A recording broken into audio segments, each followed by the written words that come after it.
Assalamualaikum warahmatullahi wabarakatuh. Selamat pagi semua. Sebelum kita memulai pembelajaran pada pagi hari ini, alangkah baiknya kita berdoa menurut agama dan kepercayaan masing-masing. Berdoa mulai.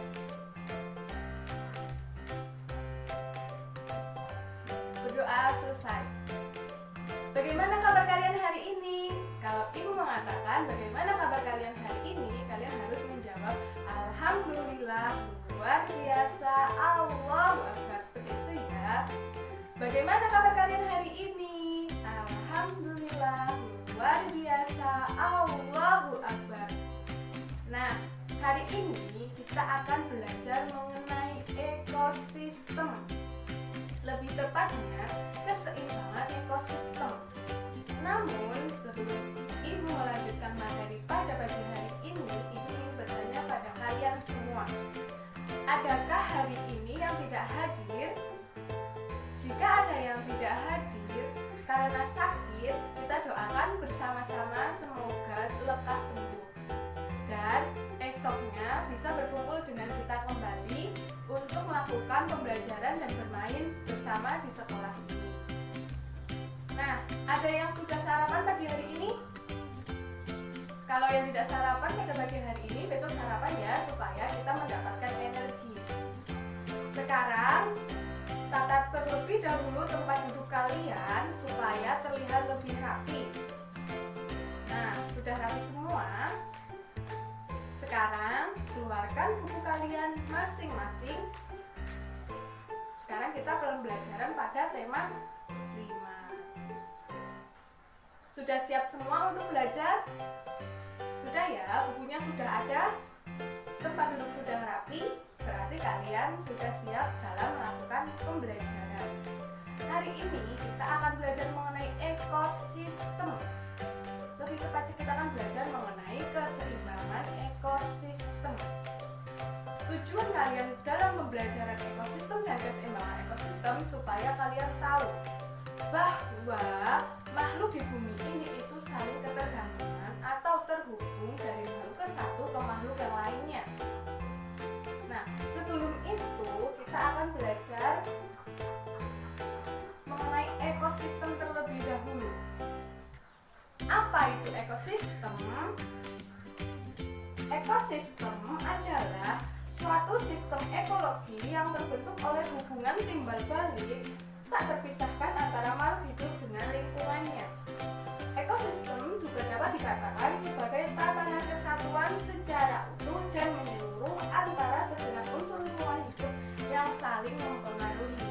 Jadi, ekosistem itu hubungan timbal balik antara makhluk hidup dengan lingkungannya. Jadi, keduanya itu tidak dapat terpisahkan. Pernahkah kalian berpikir bahwa ekosistem itu memiliki komponen? Nah, komponen ekosistem itu terbagi menjadi dua, yaitu komponen abiotik dan komponen biotik. Ayo, ada yang tahu apa itu komponen abiotik dan komponen biotik? Nah, komponen abiotik adalah komponen fisik atau kimia yang merupakan medium atau tempat berlangsungnya kehidupan. Atau komponen abiotik biasanya disebut dengan komponen tak hidup atau tak bernyawa. Contoh dari komponen abiotik adalah yang pertama adalah cahaya matahari. Yang kedua ada air. Yang ketiga ada tanah. Ada banyak, ada suhu, ada udara. Nah, itu juga termasuk komponen abiotik. Sampai sini kalian paham? Jadi komponen abiotik itu adalah komponen yang tak memiliki nyawa, namun pengaruhnya sangat besar untuk komponen biotik. Apa itu komponen biotik? Komponen biotik adalah istilah yang biasanya digunakan untuk menyebut sesuatu yang hidup. Jika tadi komponen abiotik adalah komponen yang tak hidup, sedangkan komponen biotik adalah komponen yang hidup. Nah, komponen yang hidup itu biasanya adalah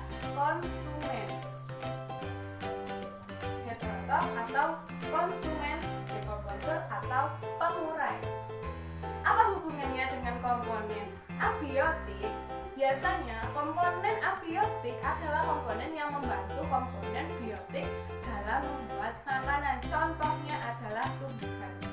Tumbuhan tanpa adanya sinar matahari, tanpa adanya air, tanpa adanya oksigen, dan tanpa adanya tanah tidak dapat membuat makanan. Jadi tumbuhan dibantu itu semua untuk membuat makanan, kemudian dimakan oleh belalang atau konsumen, kemudian dimakan oleh katak. Katak dimakan oleh ular, ular dimakan oleh elang. Kemudian elang akan mati, kemudian menjadi pengurai atau dekomposer, biasanya diuraikan oleh bakteri-bakteri yang ada di dalam tanah. Bakteri itu akan terus berkembang, kemudian membantu lagi komponen abiotik untuk membuat makanan pada komponen biotik. Seperti itu, paham sampai di sini? Nah, sebelum kita lanjut ke pembelajaran yang selanjutnya, sekarang Ibu ingin kalian berhitung 1 sampai 4. Setiap anak berhitung 1, 2, 3, 4, 1, 2, 3, 4 ke belakang, terus 1, 2, 3, 4. Paham? Ayo berhitung, mulai. Sudah? Nah, jika sudah, selanjutnya adalah yang nomor 1 duduk dengan nomor 1. Sekarang kita akan membentuk sebuah kelompok kecil. Nomor 2, silahkan duduk dengan nomor 2 urutan 1, 2, 3, 4. Ayo. Sudah? Nah, sambil mendengarkan, hari ini kita juga akan melakukan diskusi. Kita lanjutkan terlebih dahulu ya. Tadi kita sudah membahas mengenai contoh komponen biotik. Kemudian berbicara mengenai ekosistem, ternyata ekosistem memiliki macam-macamnya. Apa saja itu? Ada yang tahu macam-macam ekosistem itu apa saja? Macam-macam ekosistem itu terdiri dari ekosistem darat dan ekosistem air atau laut. Ekosistem darat itu adalah ekosistem yang tepatnya berada di darat, sedangkan ekosistem air atau laut adalah ekosistem yang tepatnya berada di air atau laut. Nah, kemudian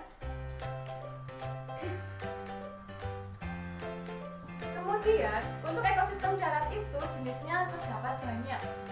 Ada ekosistem gurun, ekosistem hutan, ekosistem kebun. Sedangkan ekosistem laut ada ekosistem rawa, ekosistem kolam. Itu semua juga termasuk ekosistem. Sekarang, dapatkah kalian menyebutkan makhluk hidup di ekosistem darat maupun ekosistem air atau laut? Diskusikan dengan kelompokmu. Nah, sekarang kalian diskusikan hewan apa saja yang hidup di ekosistem darat dan hewan apa saja yang hidup di ekosistem laut. Tulis di buku kalian masing-masing dan diskusikan dengan kelompok kalian. Sudah? Kita lanjut ya. Kemudian kali ini ketergantungan makhluk hidup. Tahukah kalian kebergantungan makhluk hidup dan lingkungannya menjadi bagian dari kehidupan di dalam sebuah ekosistem? Tumbuhan mendapatkan energi dari matahari. Hewan mendapatkan energi dari tumbuhan. Tumbuhan hijau daun mampu membuat makanannya sendiri. Makhluk hidup yang dapat membuat makanan sendiri disebut produsen. Banyak jenis makhluk hidup yang tidak dapat membuat makanan sendiri. Mereka mendapatkan energi dari makanan yang mereka makan. Makhluk hidup yang memakan makanan tanpa bisa membuat sendiri disebut konsumen. Jadi, ada kriteria makhluk hidup sendiri. Makhluk hidup yang dapat membuat makanan sendiri itu sering disebut dengan produsen. Contoh dari produsen itu adalah tumbuhan. Tumbuhan itu dapat membuat makanan sendiri dengan cara melakukan sebuah fotosintesis. Kemudian, makhluk hidup yang memakan dari produsen atau memakan dari hewan lain itu disebut dengan konsumen. Konsumen itu ada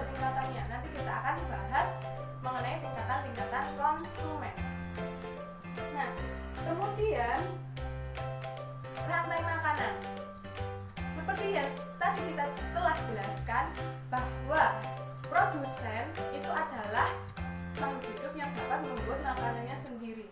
Kemudian produsen tersebut nanti akan dimakan oleh konsumen. Nah, konsumen itulah yang dinamakan rantai makanan. Rantai makanan adalah hubungan yang khas antara sekelompok produsen dan konsumen. Konsumen memakan produsen. Kemudian, contoh dari rantai makanan terdiri dari rumput yang dimakan belalang yang dimakan katak yang dimakan ular. Coba, yang mana produsen, yang mana konsumen? Nah, rumput termasuk ke dalam produsen. Kemudian belalang adalah konsumen tingkat pertama. Kemudian katak konsumen tingkat kedua. Kemudian ular adalah pemangsa. Pemangsa itu sendiri adalah ular sebagai pemangsa karena kemudian ular akan mati kemudian diuraikan oleh bakteri. Nah, ingatkah kalian, semakin tinggi tingkat konsumen maka semakin besar juga hewan yang memakannya seperti tadi. Belalang dimakan oleh katak. Katak lebih besar dari belalang. Kemudian katak dimakan ular. Otomatis ular menjadi lebih besar dari katak. Sampai sini paham? Kemudian jaring-jaring makanan. Sekarang apa itu jaring-jaring makanan? Ada yang tahu apa itu jaring-jaring makanan? Tunjuk angkat tangannya, kemudian mengatakan apa itu jaring-jaring makanan. Jaring-jaring makanan adalah kumpulan dari beberapa rantai makanan di dalam sebuah ekosistem. Di dalam jaring-jaring makanan, jumlah hewan yang terlibat semakin banyak dan energi yang mengalir juga semakin kompleks. Jadi jaring-jaring makanan itu memiliki cabang-cabangnya sendiri dari sebuah rantai makanan. Jika rantai makanan itu terdiri dari satu, maka jaring-jaring makanan adalah kumpulan dari berbagai macam rantai makanan. Nah, contohnya seperti ini. Ada pohon, rumput dimakan oleh ular dimakan ayam dimakan orang. Kemudian rumput dimakan tikus dimakan ular dimakan orang. Jadi terdapat banyak panah. Terdapat lebih dari 2 rantai makanan, itu disebut sebagai jaring-jaring makanan. Dari informasi yang telah Ibu sampaikan, dapatkah kalian mencari informasi penting yang telah tadi Ibu sampaikan? Tadi Ibu telah menyampaikan materi mengenai ekosistem sampai pada jaring-jaring makanan. Sekarang Ibu harap kalian dapat menyebutkan 5 informasi penting yang telah Ibu sampaikan. Tulis 5, diskusikan dengan kelompok kalian. Nah, setelah itu kita akan membahas mengenai hubungan atau keterkaitan antara makhluk hidup yang satu dengan makhluk hidup yang lain. Kalian tahu bahwa hubungan dari makhluk hidup yang satu dengan makhluk hidup yang lainnya itu dinamakan dengan, ada yang tahu disebut dengan apa? Hubungan dari makhluk hidup yang satu dengan makhluk hidup yang lainnya disebut dengan, benar sekali, disebut dengan simbiosis. Ada berapa jenis simbiosis? 2, 3, 4, atau 5? Simbiosis itu terbagi menjadi 3. Simbiosis apa saja? Pertama adalah simbiosis mutualisme. Yang kedua adalah simbiosis parasitisme. Yang ketiga adalah simbiosis komensalisme. Sekarang, apa itu simbiosis mutualisme? Ayo, ada yang bisa? Coba angkat tangannya. Apa itu simbiosis mutualisme? Simbiosis mutualisme adalah simbiosis yang saling menguntungkan antara makhluk hidup yang satu dengan makhluk hidup yang lainnya.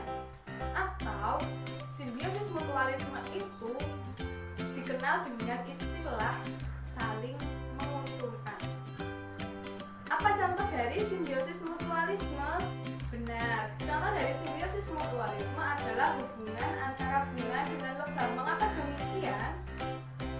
Ya, selain lebah membantu penyerbukan pada bunga, bunga juga menghasilkan nektar untuk lebah. Ada yang tahu nektar itu apa? Ya, madu. Ibu memiliki contoh hubungan simbiosis mutualisme, yaitu kerbau dengan jalak. Ada yang tahu mengapa alasannya? Kerbau dan jalak itu adalah suatu hubungan dari simbiosis mutualisme. Karena selain jalak mendapatkan kutu dari kerbau, kerbau juga tidak merasa batal karena kutunya itu dimakan oleh jalak. Bukankah hubungan kutu dengan kerbau itu termasuk hubungan simbiosis parasitisme? Dan nanti kita akan membahasnya ya, simbiosis parasitisme. Jadi selain kerbau kehilangan kutunya, jalak juga akan merasa kenyang setelah memakan kutu. Kemudian yang kedua adalah simbiosis parasitisme. Nah, simbiosis parasitisme ini adalah simbiosis yang satu untung dan yang satu merasa dirugikan. Apa itu contoh dari simbiosis parasitisme? Ada yang tahu apa saja contoh dari simbiosis parasitisme? Nah, ya hubungan antara kerbau dengan kutu, seperti yang tadi telah kita jelaskan bahwa kutu itu pemakan darahnya kerbau. Kemudian hubungan antara benalu dengan inangnya atau pohon, karena pohon yang ditempeli benalu itu akan mati. Nah, di sini ibu memiliki contoh yaitu tikus dengan padi. Mengapa demikian? Karena padi yang dimakan tikus itu cenderung akan rusak. Benarkah? Karena jika padi itu dimakan tikus, tikus akan merasa kenyang, namun padi akan rusak atau gagal panen. Kemudian yang kedua adalah simbiosis komensalisme. Simbiosis komensalisme itu tidak ada yang dirugikan dan tidak ada yang diuntungkan. Contoh dari simbiosis komensalisme adalah hubungan antara pohon anggrek atau bunga anggrek dengan pohon yang ditempelinya. Mengapa? Karena pohon yang ditempeli bunga anggrek itu tidak akan mati. Karena bunga anggrek menempel pada pohon itu hanya untuk menyerap sinar matahari saja, tidak menyerap makanan dari pohon yang ditempelinya. Beda dengan benalu. Benalu itu akan menyerap makanan dari pohon yang ditempelinya, sehingga pohon yang ditempeli benalu itu cenderung akan mati.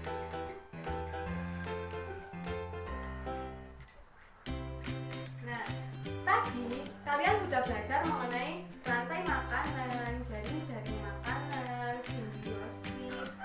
Nah, sekarang tugas kalian adalah kalian harus menggambar jaring-jaring makanan. Tadi jaring-jaring makanan adalah kumpulan dari berbagai macam rantai makanan. Tugas kalian adalah menggambarkan jaring-jaring makanan. Minimal 2 rantai makanan. Berarti satu jaring-jaring makanan minimal terdapat 2 rantai makanan. Harus digambar beserta tulisannya. Diberi. Ini adalah produsen. Ini adalah konsumen tingkat 1, konsumen tingkat 2, atau bahkan konsumen tingkat 3 pemaksa kemudian digunakan. Ada yang belum paham mengenai tugasnya atau merasa kesulitan? Ada yang perlu ditanyakan lagi? Jangan malu bertanya, karena malu bertanya akan sesat di jalan. Jika ada kesulitan, tanyakan kepada Bapak Ibu guru. Jika kalian merasa kesulitan dalam mengerjakan tugas ini, tanyakan. Misal, Bu, ini harus bagaimana, ini harus bagaimana, tanyakan saja. Sudah jelas semua? Alhamdulillah kalau kalian sudah jelas semua. Nah, sekarang diskusikan dengan kelompok kalian. Digambar, kemudian diberi keterangan ini termasuk apa, ini termasuk apa. Ya. Nah, sudah selesai semua. Nanti gambar itu kalian tempel di dinding kelas kelas masing-masing. Jangan lupa diberi nama dan nomor absen. Gambar sebaik mungkin karena nanti gambar yang terbaik akan ditempel di majalah dinding. Pembelajaran hari ini telah selesai. Adakah yang masih bingung mengenai materi yang telah Ibu sampaikan? Tidak ada. Kesimpulan apa yang kalian dapat dari pembelajaran ini? Ya, benar sekali. Kita belajar mengenai ekosistem. Ekosistem adalah sekumpulan makhluk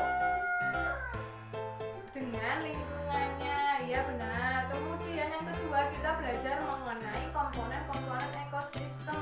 Yang ketiga, kita belajar mengenai rantai makanan. Kemudian kita belajar mengenai jaring-jaring makanan. Jaring-jaring makanan adalah kumpulan dari berbagai macam rantai makanan. Kemudian kita belajar mengenai simbiosis, bahwa makhluk hidup itu tidak bisa hidup dengan sendirinya, harus ada makhluk lain. Kita belajar mengenai 3 simbiosis. Yang pertama, simbiosis mutualisme. Yang kedua, simbiosis komensalisme. Yang ketiga, simbiosis parasitisme. Sekarang tugas kalian di rumah bersama orang tua kalian. Coba kalian harus membuat ekosistem darat dalam bentuk gambar, kemudian diuraikan menjadi sebuah rantai makanan.